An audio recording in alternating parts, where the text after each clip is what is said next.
this is part 2 of our Minish Cap walkthrough, and in this part we're going to be learning the Minish ability, from which the game got its title. Is it an ability or not? It's basically a shrinking. I wouldn't call shrinking an ability. It's not a good ability.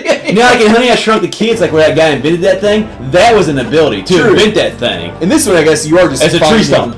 Yeah, you're just finding a tree stump here in this game and shrinking yourself. So I don't know if that counts as an ability or not. But then right here, we start off with we meet the king. That's a king, right? Yeah, it's gotta be a king. Yes. But we kind of just talk to him, he starts talking about the Picori, or the Minish, and how they can help us on our quest. Yeah. Well, it's kind of funny. I kind of got a laugh out of this. He asks his follower, or his court, I guess you could say, king's court. What do you guys know about the Picori? And then not 30 seconds later, he goes, only the royal family knows. Yeah. In front of all your soldiers that you have right there. Yeah, it's like, why ask the rhetorical question there if you know no one else knows about it? Isn't it kind of creepy how he has Zelda right there, still standing beside him, like she's fine? Just in stone. That is kind of weird. About that. I didn't think about it until now. That's it's like one of those weird, when people this is kind of a little bit gory to say right here, but when somebody dies and the people keep them in the house for a while, it's kind of creepy. Not to throw a creepy part at the start of this commentary, but I mean that's a little weird. At least throw a sheet over or something. Yeah. If this was Majora's Mask, it'd be understandable. Yeah, I mean, that's a creepy game. Let's be honest, but I never thought about that. Yeah. But that is just morbid. Well, let's go back to a happier topic now. It's not really morbid, but yeah, happier topic. Yes. You are getting entrusted to save Princess Zelda. How about Link's bedhead right there, though? Oh my god, that's some crazy hair going on right there. I think he uses Axe bedhead actually. Yeah. Well, it's called messy look. It's called messy look. Yeah. But it's one of the very few times we'll ever see Link without a hat on. Yeah, you don't see him very often. No, it's a little different. It's a different look for him. And that's kind of cool right here. We get the broken part of the Picori sword. Yeah. I will mispronounce that multiple times throughout this game. But then we actually get the other sword that we brought to the Minister, which actually that happens in a lot of Zelda games. Most recently, Link Between Worlds. Yes. We're taking a sword to somebody, and then we end up keeping it at the end. It's a great way to introduce the concept to give you your sword. I mean, obviously, you think like Ocarina of Time, you had to find the sword. Now, do you like getting your sword handed right to you, like in this game? Or do you like when you gotta go find it, or Ocarina of Time? Ocarina of Time. Majora's Mask. Did you? You started with it. Oh, you started with one. Okay. Yeah, because you went from being Kid Link. I kind of like walking around without it for a little while. Even though we walked around a little bit in this game, we really didn't have to do anything without our sword. Whereas Ocarina of Time, I mean, you could walk around the forest. Even though there wasn't really a lot of enemies for a while. It's a nice forest though. That's speaking of forests. That's where we've just been sent to. Minish Woods, to go to the Minish Woods, which is where the Picori are living in the Minish Village. Yeah, that's just. Well, we might as well just start calling them Minish throughout the game because that's the name of the game. Exactly. And they're referred to as Minish pretty much throughout the rest of the game. Plus, like you said, it's Minish Woods, it's Minish Village. Yeah, we kind of mentioned that. Really, the only time they mention Picori is right here at the beginning when they're talking about the blade. I guess every now and then they bring up you've got the mountain Picori and the town Picori. Yeah, it's for the most part. I think Minish is just gonna be a lot easier. Yeah, and doesn't that little the Hyrule Castle garden right there? Yeah, that's a Game Boy Advance game that actually looked very beautiful. With the flowers right there. The colors and the detail that does go into that is actually pretty nice. But I love walking into Hyrule Field here and getting that Zelda theme. Oh, definitely. It's huge in every Zelda game. I just actually love the first time we got into the field, we could just wander.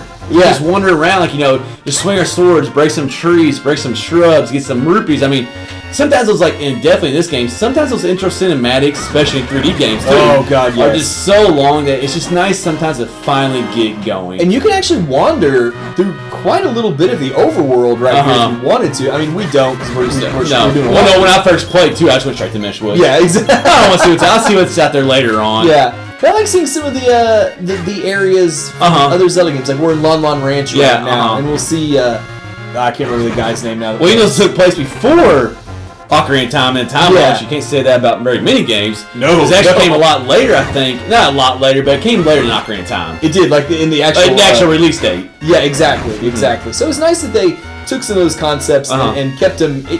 It makes it feel like Hyrule. Now I love this part. This part right here actually reminds me a lot of the Mysterious Forest in Link's Awakening. The theme is not the same. No, but it has the same foresty feel, which a lot of the forest areas are like this in Zelda games. It does, but you see the little flashes of sunlight coming through every now and then, especially here in a minute. It really comes through.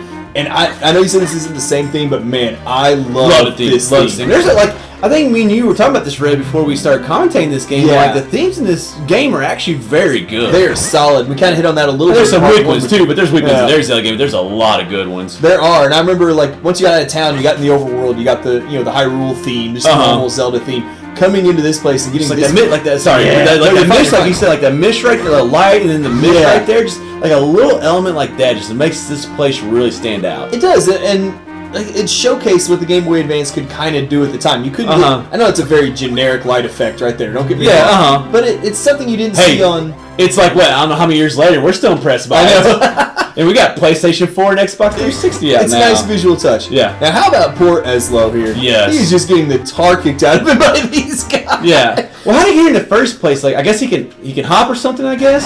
He hops after you a little bit. Now, that heart piece right there in red, you actually said you did. Oh, my God. You can actually forget that heart piece so easily because, like, when you see that cinematic right there with Ezlo, your first thought is to go back right to Ezlo and just you forget about that heart piece. Because the next time we go there, we're going to be shrunk, and you can't pick up the heart piece when you're shrunk.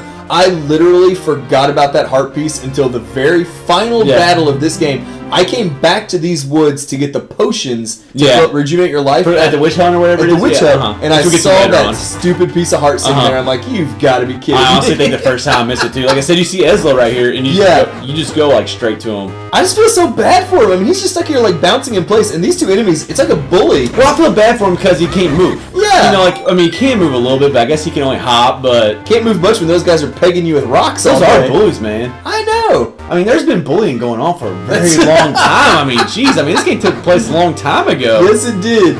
It's no, what was the guy from Skyward Sword that started out as a bully? Oh, Groose. Yeah, Groose was a bully. I did like Groose, though. That's one of my favorite characters. He helped us at the end. But anyways, yeah, you kind of saying, Red, like, it's kind of weird, like, obviously this becomes our hat here in a second for the entire game, but, like, it's kind of weird, like, having this creature on you. I know. Like, even though he helps you out, it's kind of weird having him, like, as the whole game. Yeah, and even Link kind of, you can tell he gets...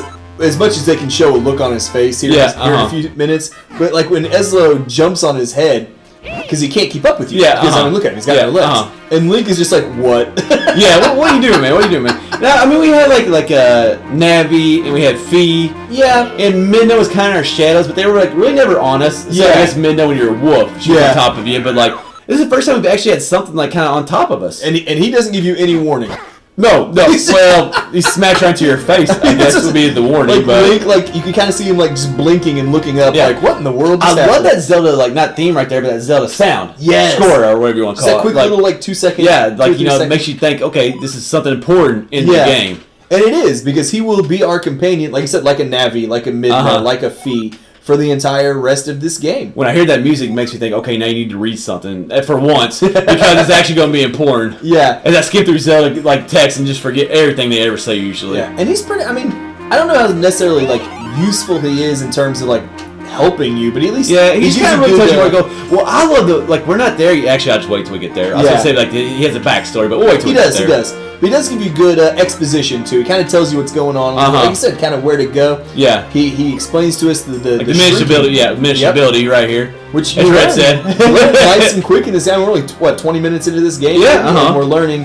Which the game's named after it. Yeah, and I really do like the Minish concept. Like, it just like getting small and like seeing like a little puddle that becomes a swamp. It like, does. As Ezlo will say, like, I mean, I just thought like shrinking down is a concept like, and there's a lot of Zelda games that came out before this. Yep. Is a concept that's never been used, and I always like these new concepts that are just a little bit different. Especially considering, like we said, this was the 4th handheld, but there were 4 or 5 console games as well before this. I mean, this is pretty far. I'm not sure exactly on the release dates, but I think this was actually after Wind Waker. I'm not positive. It's gotta be in the neighborhood. I'm not positive, but somewhere around Wind Waker. So for them to find a new gameplay mechanic, like the Minish ability, I thought it's really cool. And what really made it pop for me a little bit was the change in art style when you're the Minish, like when you're in those little areas. I feel like it might just be the fact that everything just looks huge when you're in those little areas. But I feel like for some reason, it just pops a little bit more, and I'll explain a little bit more, I guess. I hope so. I don't know where you get your foot right now. Next time we get into a Minish area, which we won't in this. Well, the next part we'll get into the Minish Village. Yeah, and I feel like there's just some little things that they change up the art style to kind of, and like I said, it might just be the fact that things are bigger, so like where Leaf, you can take step, you can like stomp on it, it's like you're floating on the whole thing, and this log right here, which I'm gonna actually try to get through there, because I was just trying to explore the whole course there or whatever. But this actually will go ahead and wrap up part 2 of our Minish Cap walkthrough.